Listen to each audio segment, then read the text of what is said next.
Silks ஆடி sale தூத்துக்குடியில் ஜூலை 12 முதல் கோலாகல ஆரம்பம். India versus Sri Lanka T20 and ODI squad announce பண்ணப்பட்டிருக்கு. இதில் சில ஒமிஷன்ஸ் அண்ட் சில அடிஷன்ஸ் அப்படின்னு சொல்லிட்டு பல பிளேயர்ஸை பற்றி நிறைய டிஸ்கஷன்ஸ் போயிட்டு இருக்கு. பட் ஆனால் இதில் இந்த பல டிஸ்கஷன்ஸில் ஒரு பர்டிகுலர் பிளேயரை பற்றி மட்டும் இப்போ சோஷியல் மீடியாவில் பயங்கரமான டாக் இருக்குது. அது யார் அப்படின்னா ருத்ராஜ் கைக்வாட். இன்னும் என்ன செய்யணும் Ruturaj Gaikwad? What more does he have to do? இந்த டீமுக்குள்ள வர்றது இன்னும் என்ன தான் செய்யணும் அவர்? ஏன்னா ஐபிஎல் ஃபார்ம்லேருந்து நம்ம பார்க்கலாமே, இந்த சீசன் ஐபிஎல்ல இருந்து பார்த்துட்டோம் அப்படின்னா one of the best performers Indian ஸ்குவாடில் அப்படின்னு கேட்டால் அது ருத்ராஜ் கைக்வாட் நம்ம சொல்லிடலாம். பட் இருந்தாலும் அவருக்கு இந்த டீமில் இடம் இல்லாதது எதனால அப்படின்ற ஒரு கேள்வி எழுது. ஓகே, ஸோ இப்போ பேட்டிங் பொசிஷனில் அவருக்கு இடம் இல்லை அப்படின்ற மாதிரியான ஒரு பேச்சு போயிட்டு இருக்கு. சரி, அப்போ பேட்டிங் பொசிஷனில் இப்போ அண்மையில் நடந்து முடிஞ்ச இந்தியா வர்சஸ் ஜிம்பாப்வே T20 தொடரில் ருத்ராஜ் கைக்வாட் வந்து 2-3 பொசிஷனில் அவரை வந்து டெஸ்ட் பண்ணாங்க. ஓப்பனிங் அஃப்கோர்ஸ் ருத்ராஜோட ஓப்பனிங் ஸ்கில்ஸ் நம்ம எல்லாருக்குமே தெரியும். த்ரூ அவுட் த சீசன் அவரோட மோஸ்ட் ப்ரிஃபர்ட் பொசிஷன் அப்படின்னா அது ஓப்பனிங் பேட்டிங்காக தான் இருக்கும் T20ல.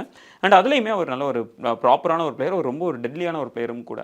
அண்ட் ஒன் டவுன்லையுமே அவர் ஐபிஎல்லையுமே ஒன் டவுன் பண்ணார். அண்ட் அஃப்கோர்ஸ் இந்த ஜிம்பாப்வே சீரீஸ்லையுமே அவர் ஒன் டவுனில் ஒரு நல்ல பர்ஃபார்மன்ஸ் கொடுத்துருந்தாரு. அதுக்கப்புறம் 2-3 ஓப்பனர்ஸ் இருக்கிறாங்க. 4 ஓப்பனர்ஸை வச்சு டீம் இறங்கும் பொழுது 4th பிளேயராக வந்தார். 2 டவுன் பிளேயராக ருத்ராஜ் வந்தார். அண்ட் அப்போவுமே அவரோட பெர்ஃபார்மன்ஸ் ரொம்ப நல்லா தான் இருந்தது.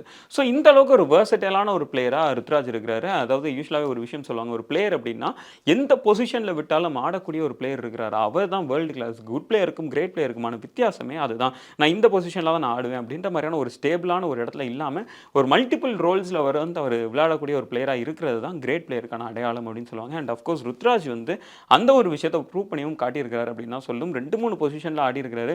டீமுக்கு விக்கெட் கீப்பராக இருக்கணும்னு நினைக்கும் போது அவர் wicket கீப்பராகவும் செயல்பட்டுருக்கிறாரு domestic கேம்ஸில்.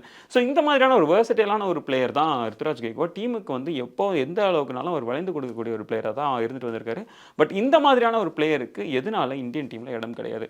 So opening role பார்த்துட்டோம் அப்படின்னா இங்கே வந்து யசஸ்வி ஜெய்ஸ்வாலை வந்து அவங்க ப்ரிஃபர் பண்ணுறாங்க. எதனால அப்படின்னா ஒரு அக்ரெசிவான ஒரு பிளேயர். அஃப்கோர்ஸ் அவங்க வந்து டெஸ்ட் ஸ்குவாட்லையுமே இருக்கிறாரு. அண்ட் இப்போ ஒரு ரீசெண்ட் ஃபார்ம் பார்த்தோன்னா பெரிய லெவலில் இல்லை அப்படின்னு தான் சொல்லணும். ஃப்ரம் த ஐபிஎல் அப்படின்னு பார்த்தோன்னா கொஞ்சம் ஒரு 1 or 2 கேம்ஸ் வந்து அவர் நல்லா பெர்ஃபார்ம் பண்ணியிருக்கிறார். பட் அஃப்கோர்ஸ் வந்து ஒரு லெஃப்ட் ஆர்ம் பேட்டர் அப்படின்றதுனால அவருக்கு ஒரு எக்ஸ்ட்ரா எட்ஜ் இந்த இடத்துல கிடைக்குது. அண்ட் ரைட் ஆர்ம் பேட்ஸ்மேன்ஸ் யாரெல்லாம் அப்படின்னு பார்த்தோன்னா சுப்மன் கில் அண்ட் ருத்ராஜ் கைக்வாட் இருக்கிறாங்க. ஸோ இந்த 2 பேரில் யார் அப்படின்ற ஒரு கேள்வியும் வருது. அண்ட் அஃப்கோர்ஸ் இதில் வந்து சுப்மன் கில் அண்ட் ருத்ராஜ் கைக்வாட் 2 பேருமே நம்பர் 3 விளையாடக்கூடிய ஒரு பிளேயரும் கூட. அண்ட் ஓப்பனிங்காக இருந்தாலும் சரி, நம்பர் 3 இருந்தாலும் சரி, இதில் ஆடக்கூடிய ஒரு பிளேயரும் கூட. So why not pick both அப்படின்ற மாதிரியான ஒரு ஒப்பீனியனும் இருக்குது. பட் நம்பர் 3ல வந்து இங்கே இந்தியன் டீமோட புது T20 கேப்டன் சூரியகுமார் யாதவ் வந்து விளையாடுறதுக்கான அதிக வாய்ப்புகள் இருக்கிறது அப்படின்றதுனால ஓப்பனிங் ரோல் மட்டும் தான் இப்போதைக்கு ஓப்பனாக இருக்குது. ஸோ அதனால இப்போ ஓப்பனிங் ரோலில் யார் பெட்டர் சாய்ஸ் அப்படின்ற மாதிரியான ஒரு கேள்வி வருது. ஏன்னா 1 டவுன் வந்து சூரியகுமார், 2 டவுன் வந்து ரிஷப் பண்ட், அதுக்கப்புறம் சஞ்சு சாம்சன் அப்படின்னு சொல்லிட்டு ஒரு பெரிய ஆர்டர் போயிட்டு இருக்குது. ஸோ இந்த ஆர்டர்லாம் நம்ம டிஸ்டர்ப் பண்ணாமல் ஓப்பனிங் மட்டும் தான் இங்கே ஓப்பனாக இருக்குது. ஸோ அந்த இடத்துல வந்து இங்கே 2 ஆப்ஷன் வருது, Shubman Gill and Ruturaj Gaikwad. So as a பிளேயராக அஃப்கோர்ஸ் சுப்மன் கில் வந்து இதுக்கு முன்னாடி பெரிய லெவல் ரெக்கார்ட்ஸ் வச்சிருக்காரு. டபுள் செஞ்சுரி போட்டிருக்காரு, குவிக்கஸ்ட் அப்படின்னு சொல்லிட்டு ஒரு பெரிய லெவல் குவிக்கான ஒரு செஞ்சுரிஸ் போட்டிருக்காரு. இந்த மாதிரி பல ரெக்கார்ட்ஸ் வந்து அவர் ஹோல்ட் பண்ணி இருந்தாலும் கடைசி ஒரு 1.5 இயர்ஸ் அப்படின்னு பார்த்துட்டு அப்படின்னா சுப்மன் கில்லோட பெர்ஃபார்மன்ஸ் வந்து பெரிய லெவலில் இம்ப்ரெசிவாக இல்லை அப்படின்னு தான் சொல்லி ஆகணும், அன்ஃபார்ச்சுனேட்லி. பட் இருந்தாலும் அந்த அதர் ஹேண்ட் நம்ம பார்த்துட்டோம் அப்படின்னா ருத்ராஜ் கைக்வாட் வந்து த்ரூ அவுட் இந்த லாஸ்ட் ஒரு 1 இயர் இந்த பீரியடில் வந்து ஒரு பெரிய லெவலில் எங்கே ஆடினாலும் சரி, மும்பைக்கு ஆடினாலும் சரி, சிஎஸ்கேக்கு ஆடினாலும் சரி, இந்தியன் டீமுக்கு எப்போல்லாம் வாய்ப்பு கிடைச்சாலும் சரி, அந்த எல்லா சான்ஸுமே கரெக்டாக பூர்த்தி பண்ணிட்டு நீட்டான ஒரு நல்ல ஒரு ப்ராப்பரான ஒரு பர்ஃபார்மன்ஸ் கொடுத்துட்டு தான் வந்திருக்கிறாரு. டெஃபினட்டாக நிறைய டைம் வந்து டீமை சிங்கிள் ஹேண்டடாக வின் பண்ணவும் வச்சிருக்கிறது. குறிப்பாக இந்த ஐபிஎல்ல வந்து ஒரு ஆரஞ்சு கேப் ஹோல்டருக்கு போட்டி போட்டுட்டு இருந்த ஒரு பிளேயராக ருத்ராஜ் கைக்வாட் இருந்தார். பட் அதுவுமே இந்த இடத்துல பெரிய லெவலில் இடிக்க தான் செய்யுது. ஏன்னா சுப்மன் கில் வந்து பெரிய லெவலில் அவரோட பேட்டிங் வந்து இந்த டோர்னமெண்ட்டில் வந்து பெரிய லெவலில் கிளிக் ஆகாமல் இருந்தது. And as a captain, okay, இப்போ சுப்மன் கில் வந்து வைஸ் கேப்டனாக கொடுத்துருக்கோம். ஸோ ஒரு லீடர்ஷிப் குவாலிட்டிக்காக நாங்கள் சுப்மன் கில்லை வந்து ஒரு சின்ன எட்ஜ் கொடுத்துருக்கோம் அப்படின்னு பார்த்துட்டோம் அப்படின்னா அந்த இடத்துலையுமே சுப்மன் கில் அண்ட் ருத்ராஜ் கைக்வாட் இந்த கேப்டன்சி பார்த்துட்டோம் அப்படின்னா சுப்மன் கில்க்கு ஆஃப்கோர்ஸ் இப்போ குஜராத் டைட்டன்ஸோட கேப்டனாக இருக்காரு. அண்ட் ருத்ராஜ் வந்து சிஎஸ்கேவோட கேப்டனாக இருக்காரு. 2 பேருமே ஃபினிஷ் படி பார்த்தோம் அப்படின்னா ருத்ராஜ் வந்து ஒரு பெட்டரான ஒரு ஃபினிஷையே இந்த டைம் ஐபிஎல்ல அவர் கொடுத்துருக்காரு, பெட்டரான ரிசல்ட்ஸையே கொடுத்துருக்காரு.